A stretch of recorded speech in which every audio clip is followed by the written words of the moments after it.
বলো।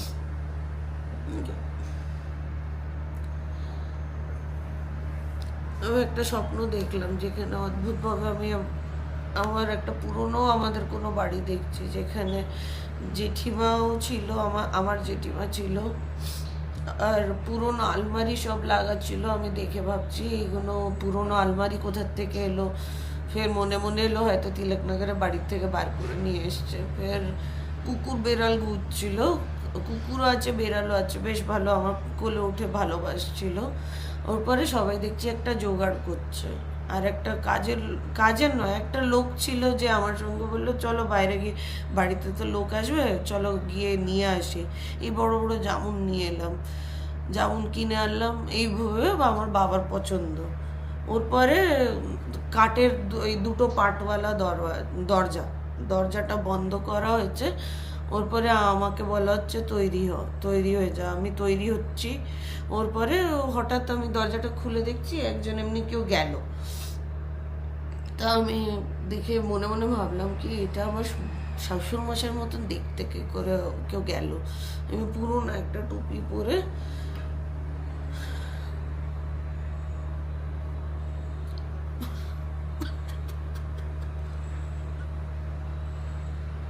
কে তো না, বলো বলো বলো। তবে বাবা একটু পুরনো টুপি পরেছে, নতুন টুপি তো বাবাকে কিনে দেওয়ার পরও বাবা পুরনো টুপিগুলোই পরবে।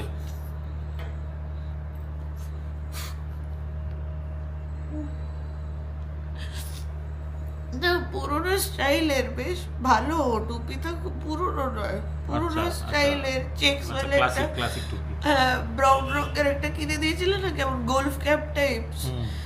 হ্যাঁ ওরকম হ্যাঁ হ্যাঁ। ওরকম পরেছে। এর হাতে দুটো দেখছি উনি আমাদের বাড়িতে ঢুকবে এবার।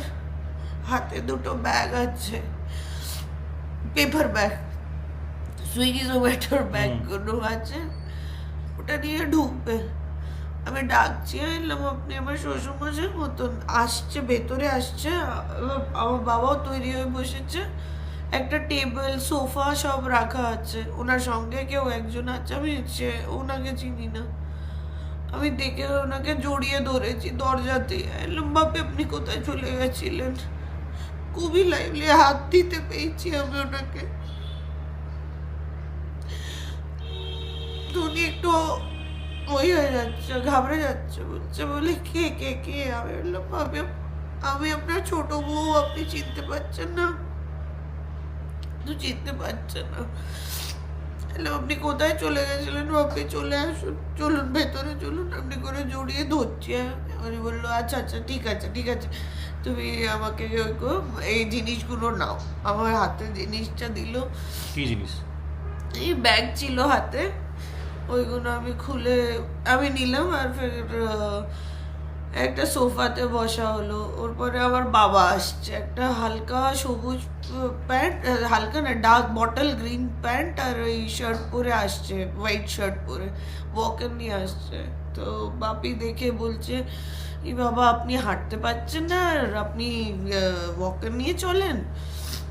তো বাবা যেমন কথা বেশি বলেই না, ও বললো হ্যাঁ আপনি তো জানেন দাদা আমার পায়ে কষ্ট ছিল। তোর পরে বাপি ওটাও কিছু ওই করলো না, এমনি বললো আচ্ছা আচ্ছা ঠিক আছে বসুন। বসালো। আমি বাপিকে একটুক দেখে যাচ্ছি। সব খাবারটা বাবা আমার ভালো লাগছে, হ্যাঁ আমার ভালো লাগছে। আমি জামুন বড় বড় নিয়ে এসেছি, কালো জাম না ওটাকে বলে। এলাম ওইটা এনাকে দিই, ওনার তো খুব পছন্দ। আমি সুন্দরভাবে এগুলো নিয়ে রাখলাম। আর দেখছি উনি দেখছেন কিন্তু খাচ্ছেন না। আমি ওনাকে বললাম ওটা খান না। আর আমি বাপি বাপি করে ডাকছি, আর ওনার খুব আনকমফোর্টেবল লাগছে কি মেয়েটা আমাকে বাপি কেন বলছে। এবার উনি উঠে যাচ্ছেন একটু পরেই, সব হয়ে আমাকে জেঠিমা, রান্নাঘর ছিল না এই রুমটাতে, সব মানে বেশ বড় রুম, আর খাবার টাবার সাজানো ছিল। আমি বাইরে নিয়ে আসছি, এবার বাইরে নিয়ে আসছি। ওর পরে খাবার দেওয়া হলো, সব কিছু কথা হচ্ছে কিছু, আমি দেখছি আমার সম্বন্ধ হচ্ছে, আর এদিকে আমি প্রেগনেন্টও আছি, এমনি হচ্ছে। তো ও তো বাবা গেছিল তোমার বাড়িতে প্রথমবার, হয়তো ওটাই ছিল, সম্বন্ধের কথা বলতেই তো জানি গেছিল। না। তো এবার সম্বন্ধর এমনি কথা হচ্ছে, আমি দেখে বলছি আপনি তো আমার শ্বশুরমশাই, আপনি ভুলে যাচ্ছেন কেন, আপনি কেন আমাকে বুঝতে পারছেন না? তো উনি হ্যাঁ করে এই করে হেসে যাচ্ছে, কিছুই ওই করছে না, আর কিছু বলছেও না। এবং ওর পরে উঠে একটু পরে সব কথা হয়ে গেছে, এবার সবাই উঠে যাবে, মানে বেরোবে। আমি ওনাকে ধরে নিচ্ছি পায়ের কাছের থেকে, কি না আপনি যাবেন না, প্লিজ আপনি যাবেন না। তো দেখছি যাচ্ছে তাও, হ্যাঁ। এবার ওর পরে আমি আমার দুটো অফিস কলিগকে দেখছি, মানে আমার ম্যানেজার্সগুলোকে, একটা কনফারেন্স হলে চলে গেলাম, ওখানে দেখছি।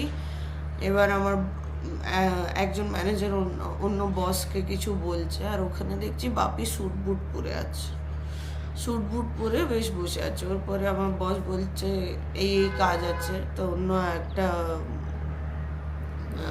এই ম্যানেজার, আমার যে প্রোডাক্ট ম্যানেজার, ও বলে বেশি কাজ দেবেন না, যেটা কাজ আছে ওটাই দাও। তো আমার যে ডিরেক্ট ম্যানেজার, ও বলছে যে এটাই কাজ, ওটাই বলছি। তো ওই ম্যানেজারটা চুপ হয়ে যায়। ওর পরে আমি দেখছি বাপি স্টেজের দিকে যাচ্ছে, স্টেজ নয় মানে একটা কনফারেন্স রুম, কেউ একজন হেড করছে, ওখানে বাপি যাচ্ছে, বেশ ভালো সুন্দর স্যুট পরে আছে, আর কালো রঙের ডার্ক চশমা, স্কোয়ার চশমা, ওটা পরে ওর পরে উঠে যাচ্ছে কোথায় একটা সুইমিং পুলের জায়গাটা দেখছি, সুইমিং পুলে ওখানে যাচ্ছে। এবার আমি বাপিকে বলছি ওটা তো খুব ঠান্ডা জল, আপনি যাবেন না, অনেক ঠান্ডা জল। তো বাপি হাসছে এমনি করে। আমি বললাম আরে আপনি যাবেন না, নামবেন না, অনেক ঠান্ডা, জমে যাবেন একদম। কিছুতেই শুনছে না, নিচে আস্তে আস্তে নামছে, আর আমি দেখছি নেমে যাচ্ছে, আর আমি ধরতে চাইছি। আনলাম আমি তো সুইমিং জানি না, কিন্তু নেমে যাবো, ওনাকে তো আমাকে ধরে আনতে হবে, কি করে কিছু করতে, আমি বাঁচাতে পারছি না ওনাকে। দেখতে পাচ্ছি উনি যাচ্ছে, বাঁচানো নয়, উনি সুইমিং করতে যাচ্ছে। ওই সুইমিং পুলে দেখতে দেখতে বরফ হয়ে গেছে সুইমিং পুলটা, আর আমি আর বাপিকে দেখতে পাচ্ছি না। আর আমার খুব ওই লাগছে কি আমি কি করে নাবি এতে, এটা তো পুরো বরফ হয়ে গেল। উপরে আমি চেষ্টাও করছি, দেখছি বাপি কোথাও তো চলে গেছে, সুইমিং পুলেও দেখতে পাচ্ছি না, সব পুরো বরফ হয়ে গেছে। আর বাপি ওখান থেকে নেই, উনি দেখলাম বাস। ভেঙে গেল ঘুম।